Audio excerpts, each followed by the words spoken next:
occasions back home. You wouldn't remember me, I dare say. Oh, but I'm sure. Hadn't you better look up my name? Your name? In the register. What, and let that exalted young woman know we'd struck up an acquaintance? Oh, well, if you're squeamish. Why, have you looked up mine? Of course. That's what I was doing just now. However, if you prefer it, here is my card. Study it a moment while I speak to our superior young friend. Excuse me, is there perhaps anywhere one may sit? Well, there's the garden, madam. Miss. Oh, garden. Very well. That will do admirably. Mr. Strether, would you care to join me for a moment in the garden? Oh, certainly, Miss Gustry. Good. Excellent. Thank you so much. And now perhaps I may have it back, if you don't mind. My card. Oh. Thank you. I find one spends a fortune on them. And did you have a good trip, Mr. Strether? Oh, dear. Is it so obvious, then, that I'm a new arrival? I'd rather hoped it wasn't. I saw you this morning in Liverpool on the boat. I was meeting a friend. Will this do? Quite splendidly.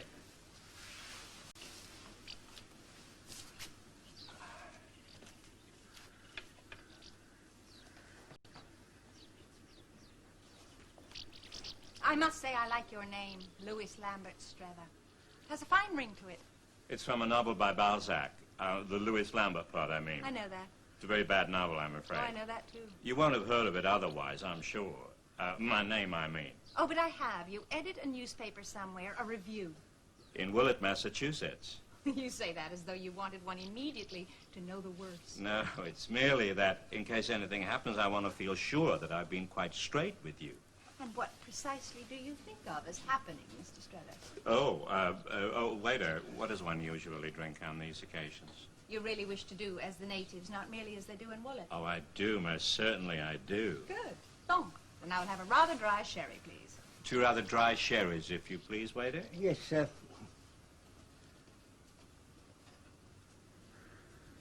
Relax, Mr. Strether. You have the air of a man doing something he feels not quite right. Indeed. Am I enjoying myself as obviously as that? You're not enjoying yourself, I fear, as much as you should. The specter of Woollet, one feels, is looming over your head. Oh, yes, Woollet.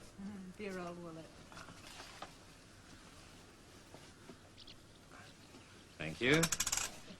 Too much.